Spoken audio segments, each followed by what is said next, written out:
Tere, head kuulajad, käes on märtsikuu esimene Geeniuse digisaade. Siin on Hans Lõugas, Glen Pilvre, Meelis Väljamäe ja oleme noppinud jälle hunniku tehnoloogia uudiseid ja teemasid, mida teiega jagada.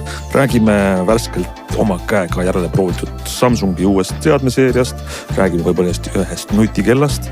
Ei saa üle ega ümber kommenteerimast meie põhjanaabrite ettevõtte uut väidetavalt revolutsioonilist akut, mida on nüüd sõltumatult testitud. Ja ilmselt on paar head uudist AI maailmast ja võib-olla ka sotsiaalmeedia pettustest. Igatahes sisukas ja tihe saade peaks meid ees ootama. Alustame võib-olla siis sellise kiire uudiste kommentaariga. Värsked muljed Samsungi telefoni esitluselt toob meieni Meelis. Sa oled proovinud siis tervet rida Samsungi Galaxy uut telefone.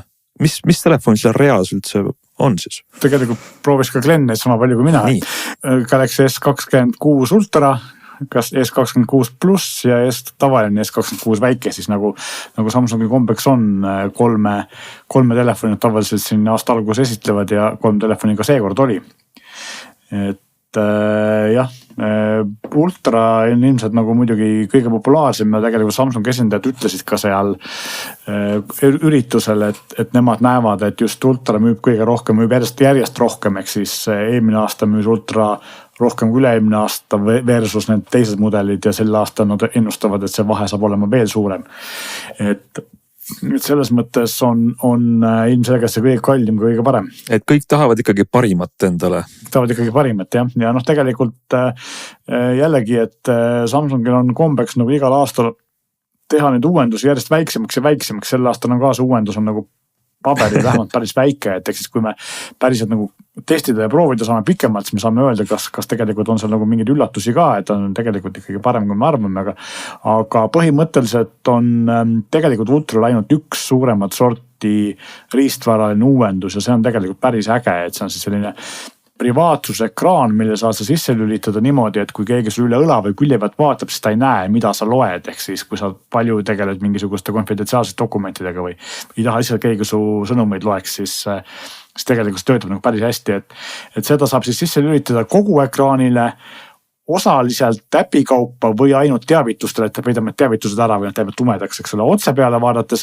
on kõik loetav ja siis kui sa oled natukene 45 kraadis nurga all, siis on juba nagu kehvasti loetav, kui suurem nurgalt näen mitte midagi, eks ole. See kõlab väga ägedana, sest siiamaani on sama asja saavutamiseks pidanud kleepima eraldi selle privaatsuskile ekraanile ja see on tüütu. Ja need kleepekad ei ole tegelikult ka, mulle tundub, et see päris sisseehitatud süsteem on parem. Ma olen juba näinud siin mõned artiklid on juba kirjutatud, kuidas Apple peaks selle kohe Samsungilt kopeerima, eks ole. See tõesti nagu töötas üllatavalt hästi. Et see on nagu põhiline siis selline uus uuendus, et ülejäänud uuendus on tegelikult väga väiksed, disain on natukene muutunud, et siis kaamera saar on selline natuke kõrgemaks tõstetud, meenutab poolitavalt Fold 7 ja kaamerate puhul on siis nii põhikaamera kui zoom-kaamera objektiivid on valgemad, ehk siis see F-number on natuke parem kui varem, ehk siis ööfotograafia peaks olema parem.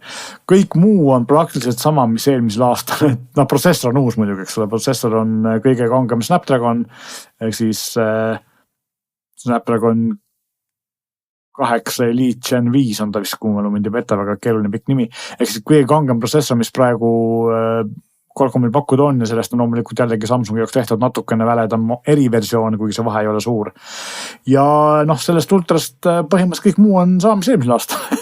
Pliiats on alles, Bluetoothi pliiatsil endiselt ei ole, mälumahud asjad on samad, hind on 40 € kallim kui eelmine aasta. Tahtsin just ennustada, et ilmselt hind ei ole päris sama, mis eelmine aasta, et kas nüüd kusjuures kõik 3 mudelit on läinud kallimaks.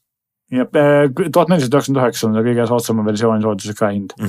Kusjuures Ultra on läinud kõige vähem kallimaks. Teised on läinud rohkem kallimaks, me kohe jõuame ka sinna. Ehk siis tegelikult on kõik läinud kallimaks, aga Ultra hinna, see 40 € hinnatõus ei ole tegelikult nii suur, kui on odavamatel mudelitel. Ja odavamate mudelite puhul on see, et kui siis üks asi, mis on veel muutunud, mida me peame testima, kas tegelikult ka päriselt kasu on siis see, et laadimine on nüüd mitte 45 vatti, vaid 60 vatti. vaatame, võib-olla on tõesti kiirem, aga ma arvan, et see võib-olla, see vahe on võib-olla seal 5-10 minutit, eks ole, et seal see ilmselt väga suur ei saa olla. Ma ütleks ikkagi nii, et kokkuvõttena ma kuidagi natuke sellega ei nõustuks, et sel aastal on veel vähem muutunud kui eelmisel aastal. Eelmisel aastal võrreldes üle-eelmise aastaga ei muutunud nagu üldse midagi. Eelmisel aastal oli lõpuks ometi korralik ülilainnurkkaamera. Ultra puhul mõtlen, et seal sel aastal ikkagi see privacy screen'i või see ekraan on üks sellistest toredatest riistvaralistest asjadest, mis nagu tuletab nagu meelde mulle ikkagi vana head Samsungit ja minu arust vana hea Samsung tuleb mulle eelkõige meelde sellega, et ta kunagi tegi selle ümaraservaliste ekraanidega telefoni väga julgelt, Edge just, ja seda hakkasid kopeerima tol hetkel ju kõik hiinlased, kes tegid seda väga pikalt ja see oli väga äge ja julge samm. Täna nagu disaini mõttes ma ei saa aru, miks Samsung jookseb nagu niivõrd nina vastu Apple'i kannikaid. Et see on nagu kummaline, et aga see privacy screen on nagu üks asi, kust natuke tõmmati nina nüüd jälle kaugemale ja tehti midagi nagu päriselt ägedat. Aga samas on Samsung, disain on üks asi, aga tehnoloogiline innovatsioon, et sa tootmisse paiskad sellist uut asja. Ei no muidugi, aga Samsung ongi näha, et tegelikult ekraanidega on Samsung olnud kogu aeg, võib-olla isegi ütleme siis sammu ees, sest et seesama kumerate servadega ekraan, täna me näeme juba 3x painutatavaid ekraane, nüüd me näeme seda privacy filtriga ekraani, et tegelikult ekraanid on Samsungil olnud käpas ja nüüd on järjekordse uuenduse sinna teinud, mis on väga kihvt. See mul tundub ka see väga kihvt uuendus, väga loogiline ja abiks, millest ma aru ei saanud, et ma saan seda privaatsusfiltrit sisse lülitada käsitsi või äpi kaudu, aga kas ma saan seda sisse lülitada ka osaliselt ekraanil, ehk näiteks ma ei tea, ülemine osa või alumine osa või mingi. Täna ta seal settingutes nii palju, kui sai keritud on jah nii, et sa saad teavitustele valida, sa saad äpil valida, et sa päris nagu sektsioone ei saanud valida, aga kuna see on. Aga ütleme, et kui teavitus tuleb, et siis on see ülemine osa ekraanist on nii-öelda privaatne ja alumine osa on mitte privaatne. Tegelikult on kogu see teavitus siis privaatne, et see kõik muu on nagu hele, aga teavitus on tume, sest siis tehnoloogia iseenesest on väga, väga nutikas, seal on 2 liiki pikslid ja ühed pikslid on siis piltlikult nagu sellise aia taga nagu otse just ja teised pikslid on need, mis näitavad siis laialt üle terve ekraani või kõikide nurkade. Lainurkpikslid ja telepikslid just. Telepikslid jah. Ja need lainurkpikslid lihtsalt üritatakse välja ja jäävad ainult telepikslid, nii et tegelikult ekraan läheb ikkagi, ma ei tea, võib-olla kolmandik on liialdus, aga ta läheb ikkagi tumedamaks. Et ta kohe, nii kui sa selle sisse lülitad, on näha, et see maksimumveledus ikkagi langeb ja seal oli ka paar astet, et sa võid seda siis nagu rohkem rakendada või vähem rakendada. Ja ise siis vaatad, kui mustaks sa tahad seda saada, et ta võib-olla ei tundunud päris nii kitsa vaatenurgaga nagu need kiled, vaata kilesid on ka erinevaid muidugi, aga ta siiski töötas üllatavalt hästi, aga muidugi teistpidi võib öelda, et palju on neid inimesi, et võib-olla tõesti need, kes sõidavad iga päev lennukis, metroos ja mujal sellistes kohtades on, et selgelt kile kasutaja sihtgrupile on see väga hea uudis. Aga küsimus ongi, et palju on neid kile kasutaja sihtgrupp, et meist vist ei ole keegi, eks ole. Aga mina kasutaks kindlasti, kui ma ütleme avalikus kohas, mu telefon seda võimaldaks, ma kohe kasutaks, aga kiled sinna kleepima ma ei hakkaks, sest kile on ju alati peal, ka kodus on ju, ja see on ebamugavam, telefon on pimedam. Sellepärast ma nagu enne Gleniga nõus ei olnudki, kui ma ütlesin, et sel aastal on vähem kui eelmise aasta, et minu kui tavakasutaja jaoks oli see oluliselt parem ülilainurkkaamera olulisem uuendus kui see privaatsusekraan, eks ole, aga see on maitse asi või kellele mis tähtis on, eks. Ultra sai kõige rohkem uuendusi, teised said veel vähem uuendusi, et keskmine plussmudel, seal ei ole praktiliselt mitte midagi muutunud, välja arvatud siis see kaamera ümbritsev disain, eks ole. Ja kõige väiksem mudel on saanud natuke suurem ekraani, ehk siis 6,3 asemel ja 10 või tegelikult 8% suurem aku, ehk siis 4000 asemel on 4300. Ja see on ka nagu praktiliselt kogu lugu, mis on, et kõik muu on nagu sarnane. See erinevus on ka, et sel aastal on siis need tavalised S26, S26 Plus on siis mitte Qualcomm'i, aga uue Samsungi enda Exynos 2600 protsessoriga, mis on maailmas esimene 2 mm mobiiliprotsessor.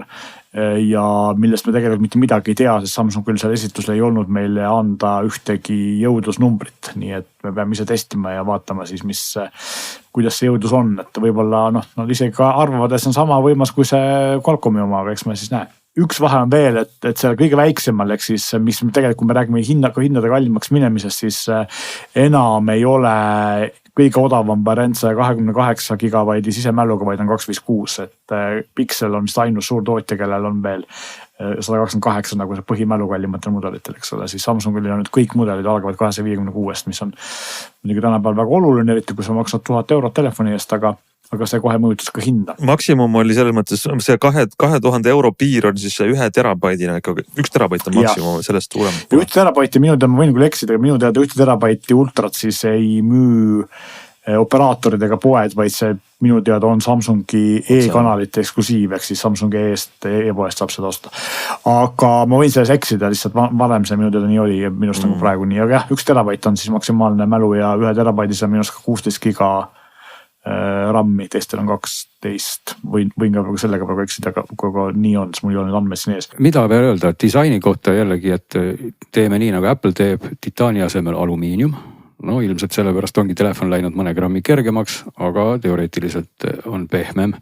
Aga mis on hästi ja mida me muide ei ole maininud ja minust ka ikkagi tasub mainida, eriti jälle, mitte eriti, vaid ongi ultra puhul.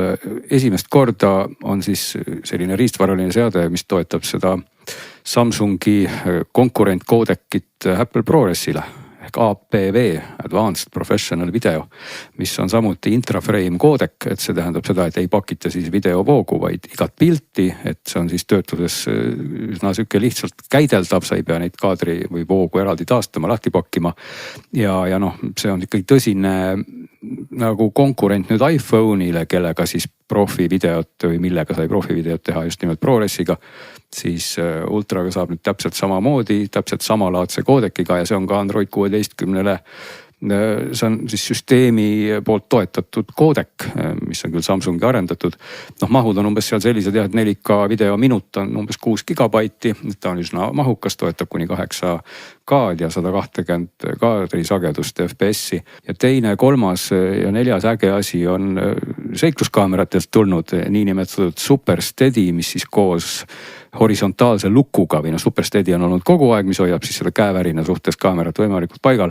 Aga nüüd on variant siis selline, et lülitad sisse horisontaalse lukustuse ja see tähendab seda, et sa võid telefoni pöörata oma teljel 360 kraadi, aga pilt on kogu aeg või horisont on kogu aeg paigal. Resolutsiooni mõttes ilmselt tehakse natuke kusagilt väikseid järeleandmisi, sest et vaja on ju kroppida ja teha, aga kui sul on, see on jällegi üks eelis, kui sul on suured sensorid, ehk siin suured nii suuruse poolest kui suured megapikslite arvu poolest, mis võimaldavad sul vaikimisi 8K video salvestada ja kui sa sellest 8K asemel teed 4K, siis sa saadki juba korraliku kropi ala, eks ole. Et see on tänapäevaste sensoritega tegelikult täitsa, mõnes mõttes sarnast asja teeb või mitte sarnast, aga sarnast lõikamist teeb väga hästi iPhone oma selfie sensoriga, mis on kandiline, lõigatakse kas siis pikkupidi või horisontaalselt, eks ole, ja töötab väga hästi. Et selles mõttes ma arvan, et selline lõikamiste ära kasutamine, suure sensori osaline kasutamine on tegelikult just video puhul ilmselt mobiilse kaamerate tulevik. Nojah, et kui me siin juba paneme ritta need kõik need asjad, mida võib-olla niimoodi ükshaaval ei olegi palju, nagu see privacy või privaatsusekraan, siis horisontaalne lukk, APV ja siis ikkagi sellel Ultral kipub olema üksjagu pikk rivi toredaid asju, mida hiinlastel ei ole täna kõrvale panna. Küll tulevad 6 aja pärast, ma eeldan. Kui meie siin saates oleme sellised veidi võib-olla AI lembelised, siis tegelikult on see ka palju uut AI-d, et Google on teinud seal koos Samsungiga uusi ägedaid asju, Samsung ise on teinud uusi ägedaid asju, et neil on täiesti uuendavad Bixby, mis töötab koostöös Perplexity'ga, eks ole, nii et kõik need multimodalid ja seadmepõhised asjad ja ennustamine, nad tõid seal ühe näite, et kui me käime kuskil peol koos ja see Hans küsib mu käest pärast WhatsAppis, et kuule, et vaata need pildid, mis eile tegid, et jaga neid minuga, siis tekib automaatselt nagu mull sinna vestlusesse, et näed, ma otsisin sulle pildid välja, mida Hans küsis, et siit saad kohe jagada ühe pajutusega. Bixby istub ja kuulab ja saab aru ja. Just, et jälgimisühiskond uuel tasemel, eks ole. Ja segaseks jäi natuke minu jaoks ka see, et seal on otsapidi siis Gemini, Perplexity ja ka see Bixby, et mis ja kes ja kui palju seal siis teeb, sest sellist Skisofreeniline agentlikku natuke. teemat oli seal küll, et noh, näited ka see, et näiteks sa lihtsalt palud sõita kuskile lennujaama, navigeerida ja siis tegelikult juba telefonis hakkab toimetama agent, kes võtab lahti sul takso äppi ja tellib sulle takso ja valib siis lennujaama sihtkohaks. Et kas seda teeb Bixby või teeb seda. No see agent on siis nagu täna Bixby, kes siis ma ei teagi, kas ta siis omakorda kisub juustest siis Gemini'd või Perplexity't või et see tundus nagu praegu segane ja need regioonid tundusid ka segased, et kus see siis nüüd täpsemalt töötab. Samsungi puhul on see tehnoloogia Now Nudge, mis muide Google'il on olemas ju ka, aga mitte Euroopas. Google'il on olemas siuke asi nagu Magic Q, mis on tegelikult täpselt samasugune asi, aga tänu nendele Euroopa seadustele see meie regioonis ei ole olemas, aga kas siis Samsungi oma saab olema. See on igal juhul Samsungi klaviatuuriga taaskord seotud, et kui sa vahetad muu klaviatuuri, siis enam juurdepääsu vähemalt sellisele vestluse põhisele nudge'imisele ei ole. Meil on lahe, see on huvitav ja te kindlasti jagate täpsemaid muljeid. Me peame seda testima, kui nad lõpuks meieni jõuavad, eks ole. Võib-olla üks asi, mida me ei maininud, mis ei ole võib-olla tore, aga sel teemal võiks muidugi filosoofiliselt jälle pikemalt jaurata, jätame sellega tulevikku, et Samsung on siiski otsustanud, et magnetid seal taga laadimis julla jaoks ehk kui kahe jaoks ei ole. Aga see ongi koht, kus mulle isegi tundub, et võib-olla see on hoopis hea mõte, et seda seal ei ole. Mina arvan, et see on halb mõte ja tegelikult see on minu jaoks kõige suurem pettumus ja see pettumus oli tegelikult sellepärast, et viimased pool aastat või isegi kauem on kõik nii-öelda lekitajad, kes ütlevad, et me asjaga kursis olevad siseinfot omavad inimesed on meile öelnud ja kõik on nad öelnud, et magnetid tulevad. Ja see, et magnetid ei tule, on see info tekkis viimase paari nädala jooksul, et viimase pool aastat on alati räägitud, et lõpuks ometi Samsungi saab kindlasti 99,7% saab magnetid, eks ole, ja tegelikult ei saanud. Ma olen seda meelt, ja vaidleme, mina olen seda meelt, et see on hea mõte. Mingi kell tuli ka või? Kõrvaklapid tulid, jah. Pixel Buds 4 nimelisid, jah, ühed on siis nende kummist silikoonotsikutega nimega Pro ja teised on siledad.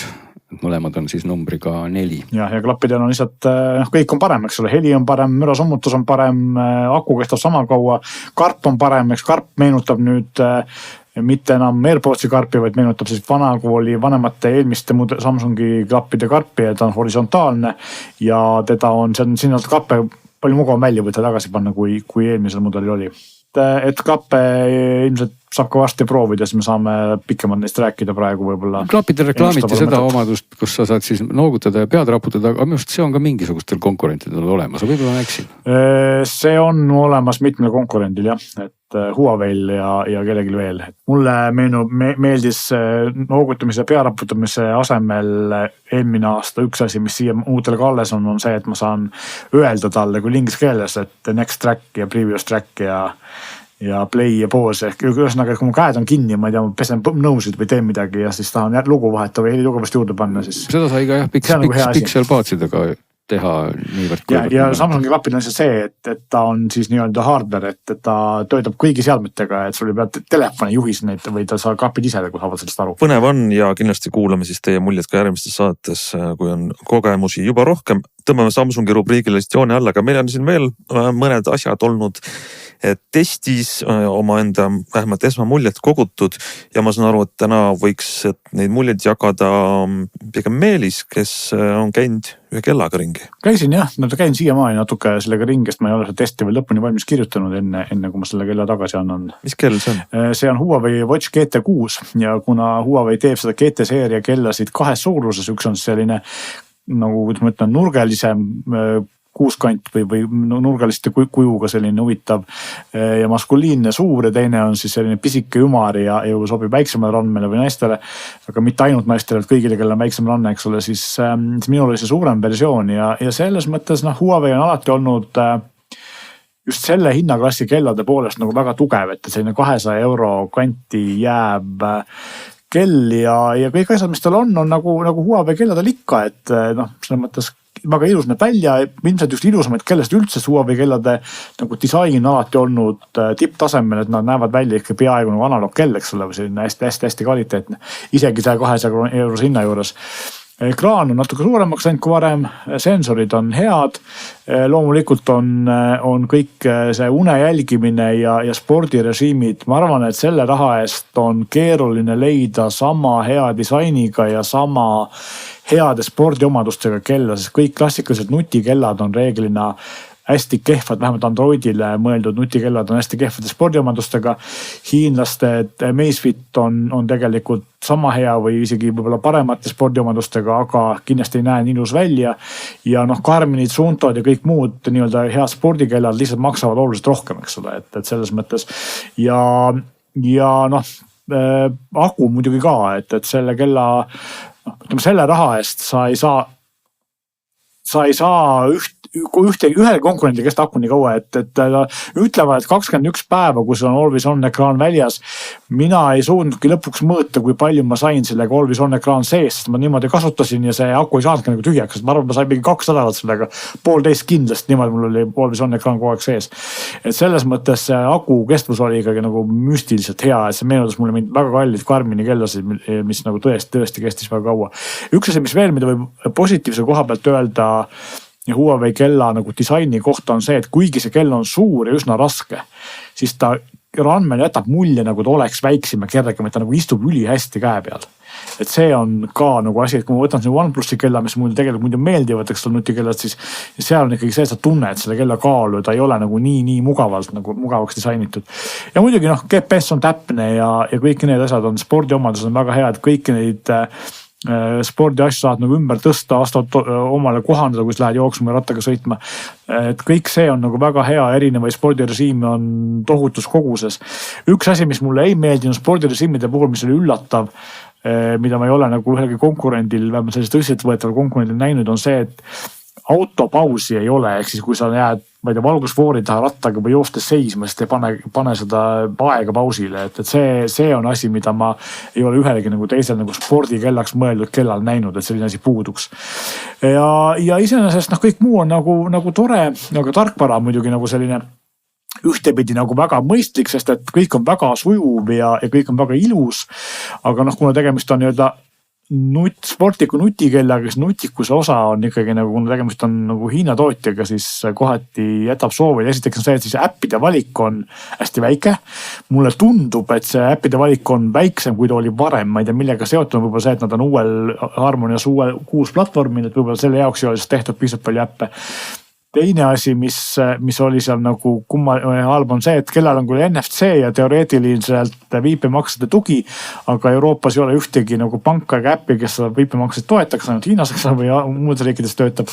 Et asi, mida ei saa kasutada. See kõlab kõik väga kihvtilt, aga mulle näks huvitama see, et sa testisid seda suuremat GT6, mis on siis 46 mm, aga kas need peamised näitajad väiksemal kellal on ikka palju nõrgemad, et ma mõtlesin eelkõige akut, 21 päeva niikuinii on see ülemine piir, reaalsus on võib-olla 14 või 10 päeva, kas siis väiksema mõõduga kellal, ma ei tea, nädalat üldse saab kätte? Tegelikult sa selles mõttes eksid, et reaalsus on sama, mis ta lubab ja isegi võib-olla rohkem. Küsimus on siis selles, et kas seal on see alati sees ekraan sees või alati sees ekraan väljas, eks ole. Mina kasutan oma enamus kellest niimoodi, see alati sees ekraan on sees ja siis ta on ka vähem. Aga teisel on kuni 14 päeva nad lubavad, nii et ma arvan, et 10 saab igal juhul selle väiksemaga ka. Enamus teisi omadusi peaks olema kõik sama, lihtsalt on küsimus akus. Kaal on väiksem. Aga disain on ka huvitav, ma vaatan, et see väiksem kell ei ole mitte väiksem koopia, sama disainiga, vaid nagu mingi ümar. Ja ta on täiesti teistsugune ümar. No huvitav. Just. Üks asi, mida ma tahtsin veel öelda, mis ma ennem ütlemata on see, mis puudub tarkvara või seda, siis Huawei on teinud ühe asja, mis mulle üldse ei meeldi. Nimelt on see, et nad on nagu teised tootjad, nagu Apple ja kõik teised kipuvad ikkagi suruma sinna kuutasuliste teenuste alla ja nemad on ka teinud 6 eurose kuutasulise teenuse, kus on siis mingid health coach'id ja muud asjad, aga erinevad teistest on selle kuutasulise teenuse alla pandud ka tohutu kogus erinevaid sihverplaate ja nende watchface, ühesõnaga neid disaine, eks ole, et kõik, mis vanasti olid tasuta, nüüd selle kuutasu tasuta on ainult üksikud ja need on üsna halvad, et vanasti oli see, et Huawei oli nagu väga hea lai valik tasuta sihverplaate, siis nüüd on nagu 90% neist tõmmat tõstetud kuutasu alla. või saad ühe kaupa eraldi osta, eks ole, mingi 1-2 euro eest. Vaja rahaks teha. See on nagu halb rahaks tegemise viis. No ma lisan siia ühe sellise filosoofilisema ja kaugelt vaatavama punkti. Omal ajal ma kasutasin Huawei kellasid väga pikalt, GT kellasid ja kõike ja väga kiitsin neid, nad olid väga ilusad, nende aku pidas kaua vastu ja kõik mulle nendega tegelikult meeldis enamik asju nende puhul. Aga nagu siis ja ka praegu ja tol korral ka Meelisega ja kõigiga me ikkagi debateerisime teemal, et kas Huawei on ikka päris nutikell. Ja nüüd ma olen kasutanud üsna pikalt just nimelt Pixli kella ja kui ma nüüd esitaks küsimus, et kas ma tahaks nüüd selle pika akukestvusega Huawei tagasi võtta versus Pixel, siis mul on kuidas ma ütlen, moodsas keeles nagu selline 6-7 tunne, et pigem ikka vist mitte, sest et millega ma täna olen väga ära harjunud on see, et mul on eestikeelne Gemini Pixlis. Ja see on jube äge, sest et semaga saab vabas vormis rääkida ja kõiki asju teha ja ma olen nagu pannud tähele, et ma täitsa kasutan seda, sest see toimibki ülimalt hästi. Ja võt seda nagu Huawei's ei ole. Kas Huawei üldse on mingi AI seal sees? Ei ole, Hiinas on, Euroopas mitte. Hiinas on oma AI. Et kõik see muud aspektid Huawei'l on head, ta on ilus ja aku peab tõesti kaua vastu, aga tal on ikkagi niivõrd puudu see asi, oleneb täpselt mida sa kasutad, et kui see ei ole sinu jaoks oluline, siis ei ole. See on kasutuskogemuse küsimus, sest minul on sama lugu, et ma tegelikult kui mina väga palju Gemini'd ja muid selliseid hääleassistente kellas ei kasuta, kuigi selle Amazfit odavate kellade peal mulle meeldis see ChatGPT töötas päris hästi või see nende enda Zepflow on see nimi, mis siis ChatGPT põhine assistent neil on. Aga üldiselt ma olen nõus, et kui selline asi sind huvitab, siis see on tegelikult nagu oluline miinus. Küsimus ongi see, et kumb on tähtsam, kas see aku kestus on spordiomadused, kuigi jällegi Pixel Watchil on tegelikult päris head spordiomadused, et üks kõige parem Androidiga kell praegu, eks ole, aga minu jaoks ikkagi Pixel Watchil on 2 probleemi. Esimene probleem neist on see, et aku ei kesta. Ja teine probleem on see, et on ilusa kumera disainiga, mis tähendab seda, et mina kui kobakäpp ma kindlasti löön selle vastu nurka puruks varsti, sest et ta on lihtsalt nagu, ta ei ole seda ekraani kaitset, eks ekraan on kumer.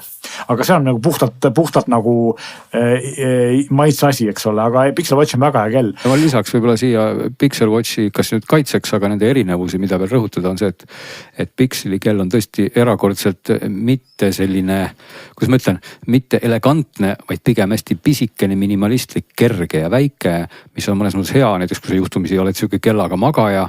Teistpidi Huawei kell on pigem selline vastuvõtukell, näeb hea välja, pilkupüüdev on selline kobakam, millega saab ka tegelikult magada, mina omal ajal kogu magasin, pole tullu midagi. Ja tegelikult need ongi need kohad, et tahakski öelda, et kui te kella valite, siis tuleb teha siuke prioriteetide nimekiri, et kui seal on aku vastupidavus, ilus välimus ja kõik need muud asjad, siis Huawei kellad kahtlemata on endiselt väga head, aga kui tahad ikka sellist nutikamat poolt ja Pixeli puhul ma nüüd ütleks, et ta päris iga päev ma ei lae, et ma laen teda umbes iga 3. päeval, see on nagu väga hull, austus ei ole, aga jah, ma ei kasuta küll seda always on'i, aga umbes 3 päeva ta niivõrd, kuivõrd mul kipub vist tiksutama, aga kuna ta laeb kiiresti ja siis muidugi ta on ebamugavam, aga täpselt erinevused on omadustes, mis on teile olulised, et see on siis lõpuks oluline. Just. Väga hea kokkuvõte, aga lähme siis edasi, tõmbame Huawei rubriigile ka joone alla ja räägime vahelduseks siis mõnest uudisest. Alustame aku uudistega. Donut Lab, teatavasti Sõõriku labor, on Soome ettevõtte, tehnoloogiaettevõtte, mis on siin teinud sõidukeid, aga ennekõike on nende sõidukites sisse arendamas siis akusid ja ütlevad, et nemad teevad tahkisakut. On neid väga kõva turundust juba siin jaanuarist CES-i messil ja eelminegi aasta on seda teinud.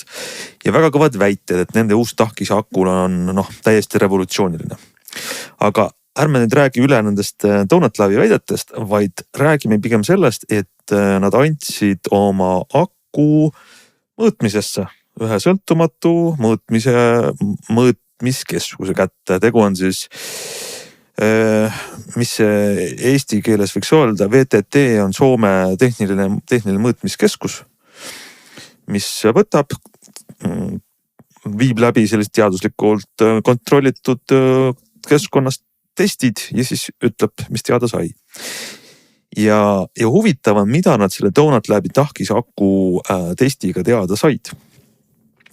Et tehti mitu mõõtmist järjest, kus nende aku laadis umbes 9,5 minutiga 0-80%-ni, säilitades seejuures kogu oma mahutavuse. Ja testis olnud aku maht oli, element oli vist 94 vatt-tundi, kui ma nüüd õigesti loen välja. Ja testis oli tulnud vähem, reklaamiti nagu 120 vatt-tundi.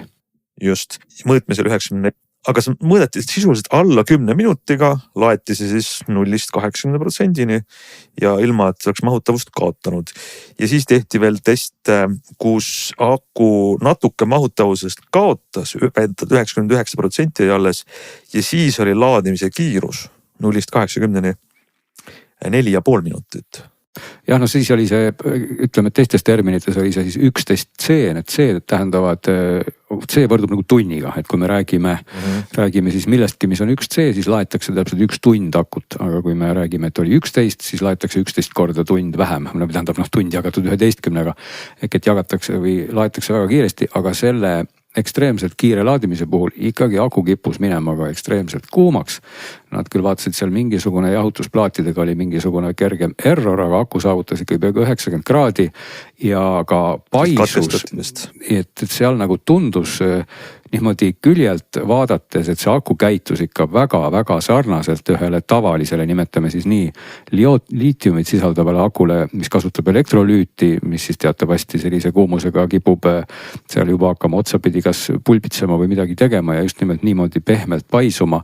Ehk et nende testide puhul tekitabki kõige rohkem küsimärke täpselt see sama asi, mis kogu selle aku puhul algusest saadik on tekitanud küsimärke. Kas lugupeetud põhjanaabrid ikkagi räägivad päris õiget juttu? Sest et CES-il, kui sellega välja tuldi ja öeldi, et see on nüüd see tahke aku, siis kus elektrolüüt sellisel kujul ei ole enam, ta on tahkel kujul. See ikkagi tähendab põhimõtteliselt täiesti teistsugust ehitust, sest et kui tavaline aku on selline, kus seal vedelal kujul need või vedelas keskkonnas siis ujuvad ringi need liitiumi-ioonid, siis tahke aku puhul on see konstruktsioon hoopis teine ja see tõttu ka kasutegur peaks olema hoopis teine ja ka need laadimis- ja tühjenemisgraafikud peaks olema teise iseloomuga, aga selle mõõtmiste tulemusena graafikud on täpselt samasugused nagu ikka ühel liitium-ioon akul, mis ei ole sugugi tahke. Et tegelikult natuke jääb siuke mulje, et väideti nagu, et see ei ole kana, aga testis nagu selgub, et ta ikkagi prääksub nagu kana ja muneb nagu kana ja teeb kõiki asju täpselt nagu seda kana. Seda ei testitud, on ju, olgem ausad, et nad ei võtnud lahti ja nad ei analüüsinud selle ehitust. Küsimus on selles, et kas meid huvitab, mis on seal sees või meid huvitab, mida sellega teha annab? Absoluutselt huvitav, sest et tegelikult ju see Soome labor testis nendest mitmest uskumatust väitest, mida Donald Lab CES-il ütles ainult ühte, et siis ülejäänud uskumatud väited on siiamaani nagu tõestamata ja või kaasa arvu see, mis seal akul sees on, eks ole. No, ma isegi jääks selle laadimiskiiruse juures skeptiliseks, sest et esiteks akutemperatuur tõusis väga-väga palju ja kui me katsetame ühte tänast tavalist liitium-ioon aku elementi, nad ju mõõtsid ühte elementi, seal ei olnud mingisugune akupakk, kus on neid elemente küljes tihedalt kokku pressitud. Et tegelikult tehti ju ühe elemendiga neid teste ja kõik need parameetrid, mis sellest ühest elemendist saadi, vastasid täpselt ühele tavalisele liitium-ioon aku elemendile. Üks asi ei vastanud.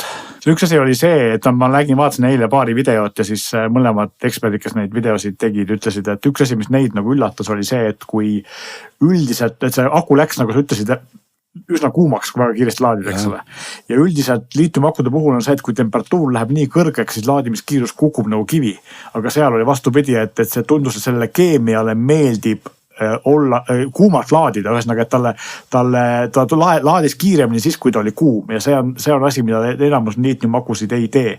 Ehk siis midagi nagu on natuke teistmoodi, aga keegi ei tea, mis on teistmoodi, eks ole.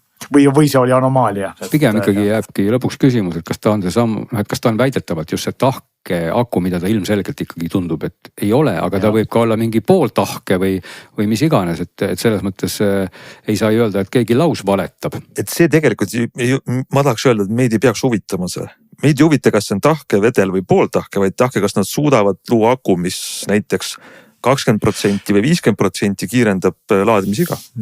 Ja selles mõttes nende turundus võib küll eksitav olla, aga see oleks suur edasiminek, kui ka suudetakse olemasolevale sarnase tehnoloogiaga pakkuda 25% kiiremat laadimist. Aga üks oluline asi ka, mis ei kipu suugi nii olema, nagu välja oli reklaamitud, oli energiatihedus, kus siis alguses öeldi, et on 400 vatt-tundi kilogrammi kohta ja mõõtmiste järgi jäi see ikkagi alla 300 isegi napilt, et see on ju ka mis on tegelikult üsna hea number, aga kaugel nende väitest ja kui sa laod tegelikult need elemendid veel kokku niimoodi ja seal on mingid jahutusvõrgustikud ja konstruktsioonid, siis tegelikult see number ikkagi langeb ikkagi üsna oluliselt ja üsnagi sarnasesse suurusklassi, nagu on ka tänastel akudel vist, kus akupakkidel ta minust on, kas oli kusagil 160 kandis või midagi sellist.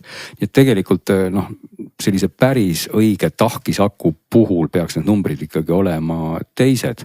Ja kui me siia kõrvale lihtsalt paneme võib-olla ühe sellise väikse uudisnupuga Hiinast, kus siis päriselt neid tahkisakusid väidetavalt juba autodele hakatakse vaikselt peale planeerima ja aastaks 2030 on juba reaalsed plaanid, et olekski need mudelitel peal ja see tundub nagu kuidagi usutavam jutt praegu mulle, kui ma vaatan neid Hiina uudiseid versus tahtmata nüüd kuidagi nagu olla kiuslik põhjanaabrite suhtes, aga see tundub väga raskesti usutav.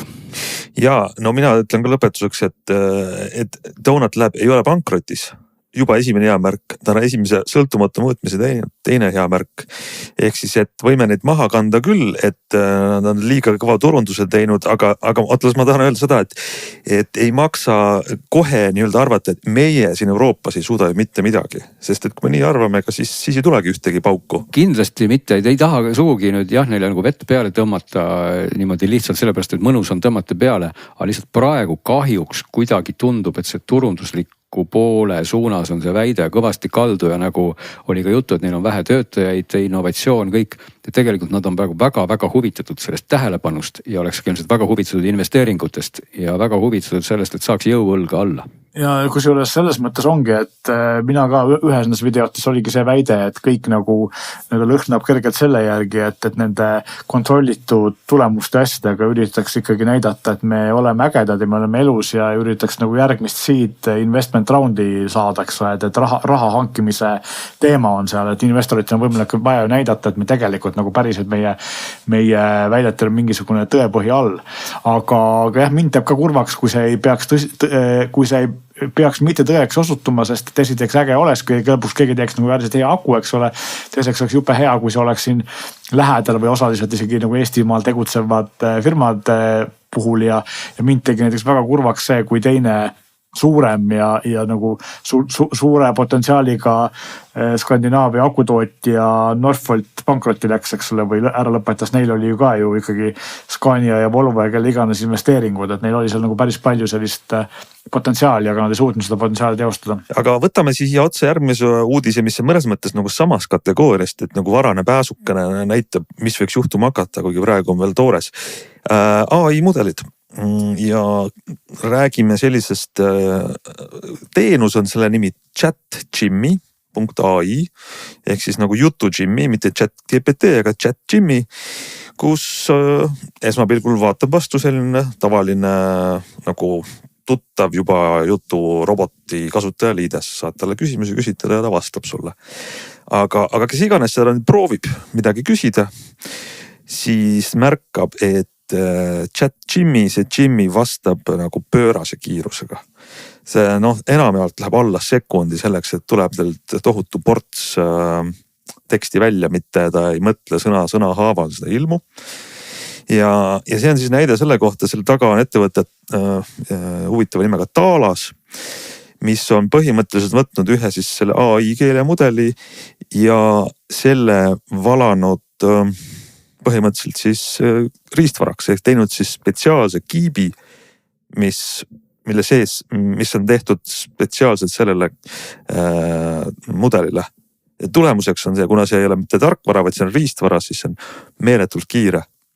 Ma saan aru, Glenn, sa seda natukene raputasid nurkadest, said aru, et ta veel üliintelligentne ei ole, on ju. Ma sain aru, teil tarkust võib-olla ja tarkuse koefitsient ei ole kõige suurem, aga võib-olla see ei olegi tõesti kõige olulisem, sest et sellise töövoo või põhimõttega süsteem võiks just olla midagi, mis ma ei tea, mahuks minu kohalikku arvutisse või telefoni või kusagile taskusse. Et noh, mis ikkagi näitabki seda, et kui sa nagu optimeerid seda tööd ja see on ka riistvara baasil sedasi toimib, siis sa saavutad väga hea tulemuse, et ta ei peagi võib-olla olema siis ülitark ja lahendama kõiki maailma probleeme, mida ta tõesti täna ei tee. Et noh, kui seal võid teda kiusata erinevate küsimustega ja siis ta tegelikult jääb ikkagi varem või hiljem hätta, kui need küsimused on keerulised, aga niisama rääkides ja niisama tegutsedes ja kui ta peaks tegema mingeid lihtsaid asju, no siis on sellel lootust, aga muidugi noh, eeldus on see, et kui sinu telefonis ka selline chat Jimmy toimetaks, siis ta ikkagi peab sulle auto tellima õigele aadressile või mida iganes, et noh, et mingisugune kogus tarkust peab seal ikkagi olema. Aga see kiirus on tõepoolest muljetavaldav, jah. No ma küsisin teilt küsimuse, millised linnud elavad Euroopas ja ma sain siukse keskmise pikkusega vastuse linnas, Vahemere piirkonnas, Põhjamaades, metsades, milleks kiirus oli 0,05 sekundit kulus ja kiiruse mõõdik on tal olemas, siis oli 15 600 tokenit sekundis, token on see võiks olla nagu üks sõna.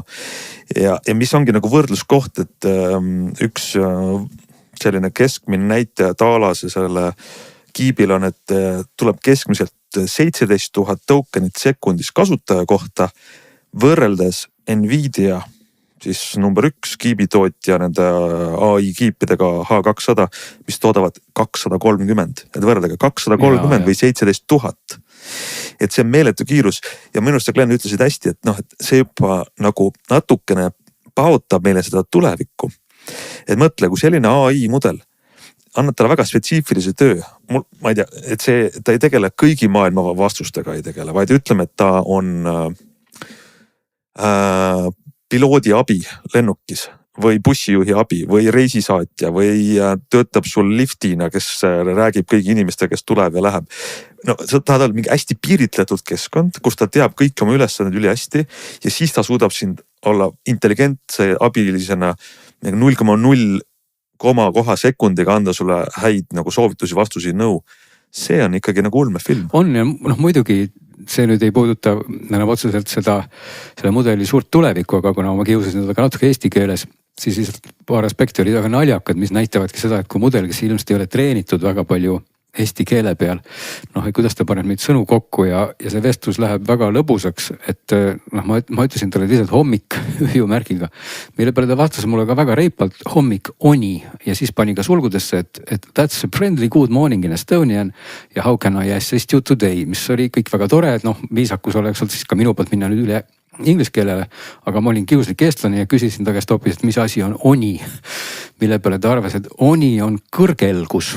Ja siis ta ütles edasi mulle, et kas ma otsin mõistatusi tehtavate ülesannete kohta ja kuidas teeb see, et oni on kõrgelgus, mille peale ma küsisin ta käest ainult, et kõrgelgus ja panin küsimärgi ja selle peale chat Jimmy ütles mulle, et kõrgelgus on üldjuhtude ja õpetused, mida võtavad ühistraditsiooni, kultuuri ja kogukonna kõigeid. Ja siis lõpetas ta oma pika jutu, mis oli väga segane selle kohta, mis on kõrgelgus, küsimusega, et kuidas kõrgelgus on teile oluliseks.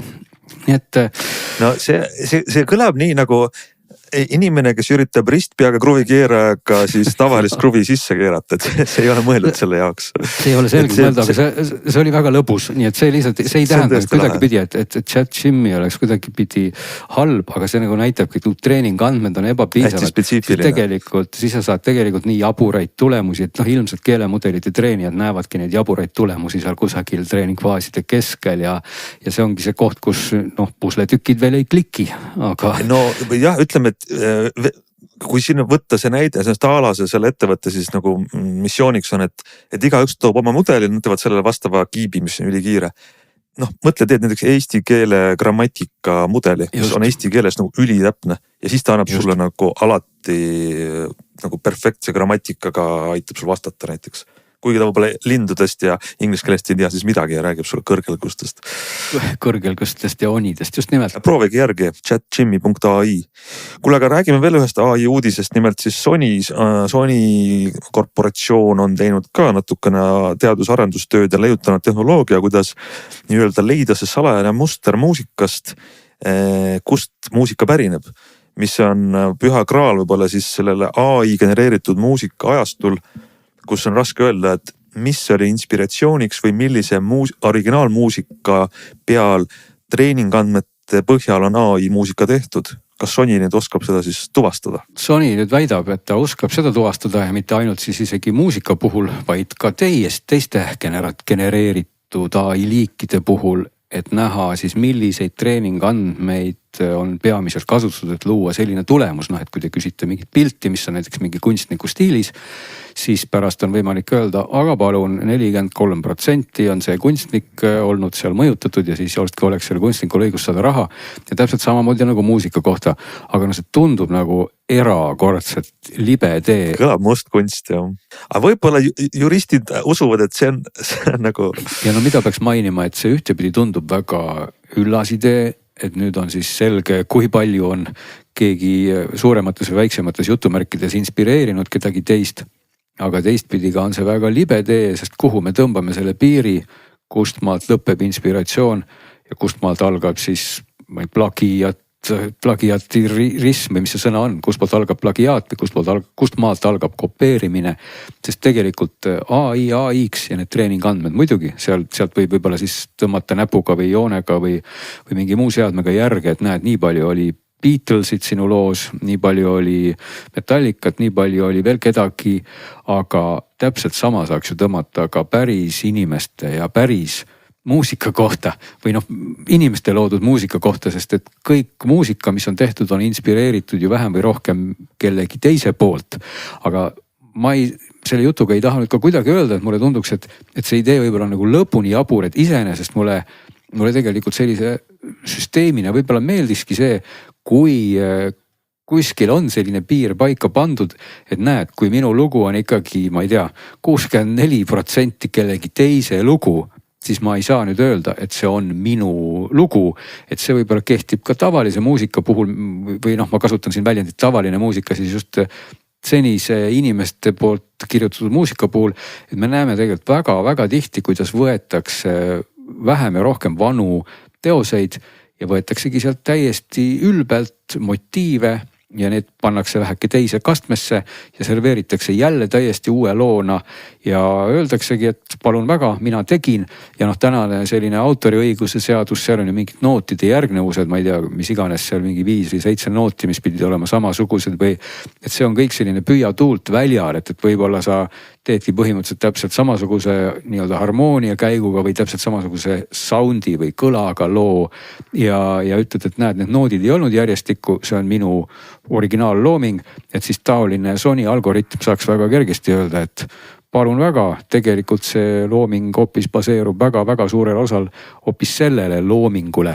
Et selles mõttes tunduks selline nagu tuvastustööriist ju iseenesest päris aus, aga noh, kas seda üldse on vaja, et siin me nagu põrkumegi väga paljude selliste aspektide otsa, et kus me siis tulles selle jutu alguse juurde, et kuhu me selle siis piiri tõmbame, et kust maalt algab kopeerimine, kust maalt on tegu siis sellise mõnusalt ülla inspiratsiooniga ja noh, fakt on see muidugi, et AI mudelid on kõik selle sisse hekseldanud need lood ja nende puhul no on siis äkki see joon teise koha peal, et kui AI lugu kõlab natuke nagu Beatles ja natuke nagu kolmas bänd, siis oleks kuidagi väga eetiline öelda, et palun väga, maksame nüüd raha Beatlesile, aga kui minu lugu saab täpselt samasuguse tulemuse, mida ma ei ole teinud AI-ga, kas siis noh, mina võiks siis öelda, et minu puhul on tabanud mind puhas inspiratsioon, sest lapsena ma nägin kogu aeg Beatlesid unes, siis ma ei peaks kellelegi maksma.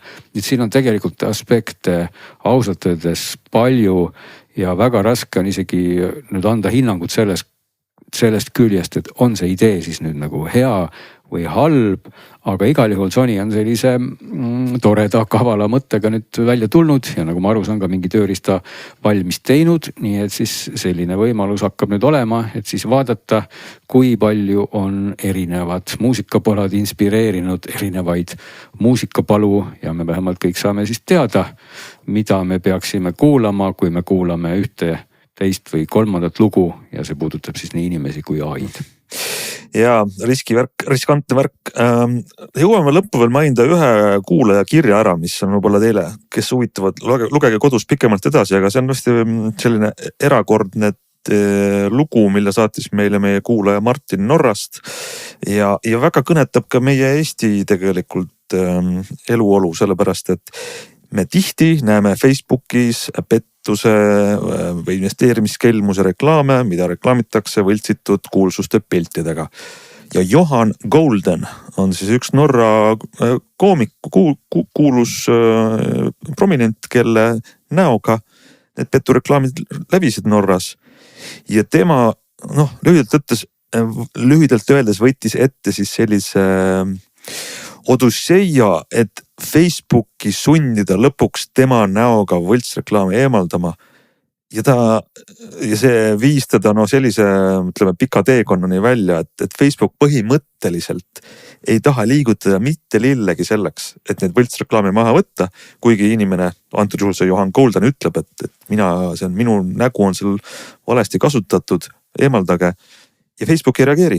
Just selle probleemi algpõhjus ongi selles, et reklaam on siis selline, kus tema näoga kutsutakse mingid krüptoinvesteeringuid tegema ja kus seesama härra Golden siis ütleb, et kogu tema eluõnn saabus siis, kui ta ostis parajasti neid ja neid coin'e omale ja tule osta ka. No väga levinud Eestis ka, Urmas Vaino ikka reklaamib mulle sageli oma teadmata erinevaid coin'e. No just, et ju kui sa neid coin'e ostad, et siis su elu läheb ilusaks, sa tegelikult jääd sa muidugi ilma nendest coin'idest ja ka oma päris rahast, mida sa sinna paned ja need summad on meeletud ja tegelikult see ütleme, et kirjasaatja Martin, kes meile siis Norrast kirjutas, veel kord talle tänud, juhibki tähelepanu, et tegemist on dokseriaaliga, mis siis sellest nüüd on norra keeles küll tehtud 5 osa, NRK toodab, ma ei olegi täpselt aru saanud, kas ta siis just praegu vist nüüd linastub või et ta ei ole sugugi mingi vana teema, vaid ma loengi siit, esilinastub teisipäeval 20. jaanuaril, nii et ta on siis